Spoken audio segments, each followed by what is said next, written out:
for a DUI. The woman, Mary Ellman, who looked after her, Richard Ellman's wife, who looked after her husband and her daughters, and once they were all grown up, including the husband, she wrote a fantastic book in the 60s talking about women. And she had an aneurysm almost immediately after. So she couldn't write anymore, and she was in a wheelchair, she still wrote reviews and so on.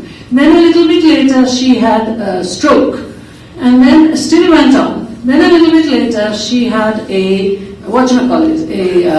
breast cancer. So I sat there with her and I was drinking red wine, okay? And if you want to look into the CBS News records of those years, that was 1988, I think, you will see that CBS News reports that there are certain speed traps in the country, and one of them was Fulton County. So I said to Mary, I got to go, I'm going to cancel class, I've had 3 or 4 glasses of wine, and so I got in my car.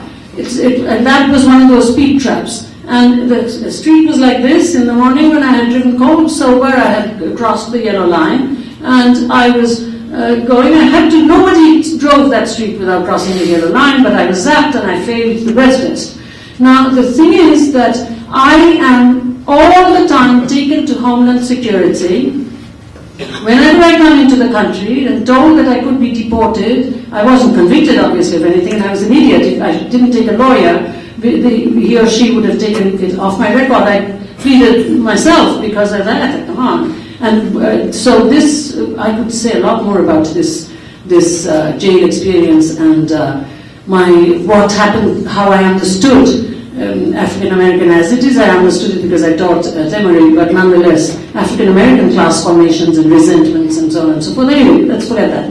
So as a result, okay, so now, unless David Patterson pardons me, if I try to be a citizen, I will probably be denied because I'm a criminal alien. You understand? Because of that 1988 thing for DUI, which was really kind of a fake, trumped-up DUI. I certainly drank a lot in those days, and this was 3 or 4 glasses of wine. I remember I passed out in my car in the garage in Iowa after drinking myself insensible on Eau de Mirabelle, but it wasn't a speed trap, right? So nobody came to see me or put me in anywhere.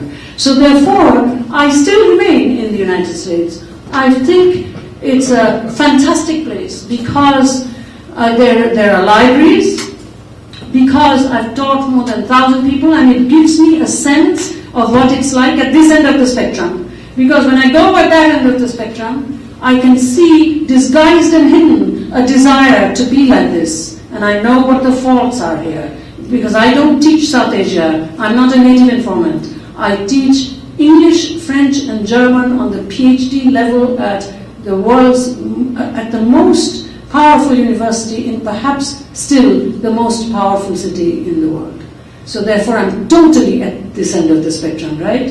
And so when I go to the other end of the spectrum and I see people wanting to be like this, I can tell them, it sucks, man. You don't want it. Just as I told you, don't remain confined. In order for me to say that to you, I have to know your desires, remember? Not your needs. That's what I was saying. Why do you think it's only true at that end? As I said to the Vice Chancellor, I have to know your desires. Your desire is to save the world, organize, be socialists.